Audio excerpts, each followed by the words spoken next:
একটা সমাজে যখন ছেলে বা মেয়ে দুজনেরই যখন বেকার আছেন, তখন আমরা কি তাহলে ছেলে বেকারটাকে আগে ফোকাস করব কিনা, যে মেয়েদের বেকারত্ব দূর করার আগে কি আমরা ছেলেদের বেকারত্বটা দূর করার চেষ্টা করব? এখানে কিছু মজার কথা আছে যে একটা নারী যখন নিজের চাকরি থাকে সে তো একটা বেকারকে বিয়ে করে না, কিন্তু একটা ছেলের যখন চাকরি থাকে সে একটা বেকার মেয়েকে বিয়ে করে। হ্যাঁ, তো এই কথাগুলো আমি বলবো এগুলা চানাচুরের মতন, খুব মুখরোচক কিছু কথা।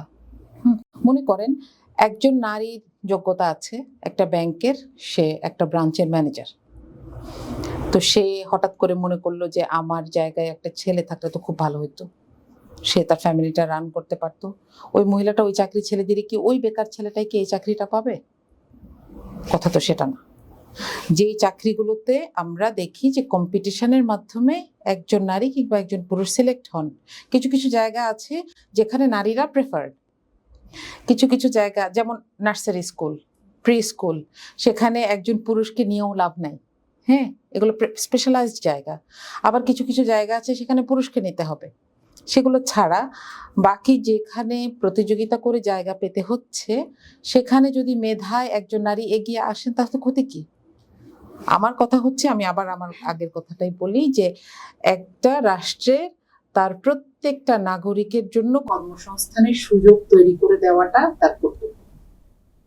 এখানে আমি একজন ইন্ডিভিজুয়ালকে কিছুতেই রেসপন্সিবল করতে পারবো না যে সে কেন চাকরি করে, তার জায়গায় একটা ছেলে চাকরি করলে একটা ফ্যামিলি রান করতে, এটা করতে পারবো না।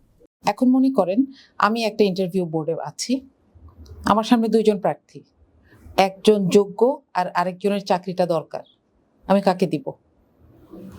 নিশ্চয়ই যে যোগ্য, কারণ আমি এখানে তো চ্যারিটি করতে বসি নাই হয়তো। তাহলে আমার যদি একটা স্কিল সেট দরকার হয়, সেটার জন্য যার যোগ্যতা আছে আমি তো তাকে খুঁজে বের করব। সেই স্কিল সেটের জন্য যদি একটা নারী উঠে আসে, 10টা নারী উঠে আসে, তাহলে তো এখানে তার জেন্ডার পরিচয় নিয়ে তাকে অ্যাড্রেস করার মতন কোনো ঘটনা এটা না। সেক্ষেত্রে আমি বলবো যে এই ব্যাপারগুলোকে আসলে ব্যক্তি লেভেলে আমরা শুধু বুলি করার জন্য ব্যবহার না করে আমরা এটাকে ন্যাশনাল লেভেলে দেখতে পারা উচিত। ধন্যবাদ মার্জিয়া মমতাজ।